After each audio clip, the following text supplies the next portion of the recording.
இது என்ன அரும்பு வச்சிருக்கு சொல்லுங்க பாப்பா. இது முல்லை, நல்ல வாசனையான முல்லை. ஊசி மல்லிகை என்ற சாதியும் தான் சொல்லலாம். ஜாதி மல்லி, ஊசி மல்லி அதே போல தான். இப்போ 2-3 நாள் நான் வரைக்க மெல்லமாக இந்த இப்படி அரும்பு விட்டு கொண்டு இருந்தது. இந்த இப்படி மெல்லமாக அரும்பாக இருந்தது. அப்போ பூக்கட்டும் வீடியோ எடுப்போம்னு யோசிக்க இப்போ மெல்லமாக 1 பூ, 2 பூ, 3, 4, 5, 6 பூ, இங்காலையும் கொஞ்சம் கொத்து.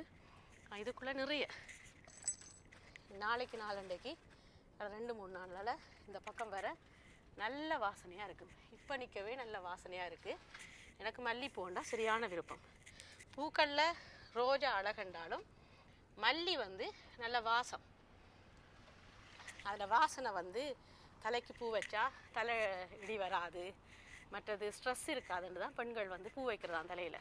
பெண்களுடைய ஸ்ட்ரெஸ்ஸை குறைக்கும் என்று சொல்லி உண்மைதான். எங்களோட நாட்டில் இப்போ இந்திய மண்ணை இப்போ எடுத்துக்கொண்டா பெண்கள் எவ்வளவோ கஷ்டப்பட்டு வேலை செய்யணும். அப்படி வேலை செய்கிற பெண்கள் எப்பவும் சிரித்த முகத்தோடு இருக்கிறதுக்கும் இது ஒரு காரணமாக இருக்கலாம்னு சயின்டிஃபிக்காக நான் யோசிக்கிறேன். நீங்கள் அதை பற்றி என்ன நினைக்கிறீங்க?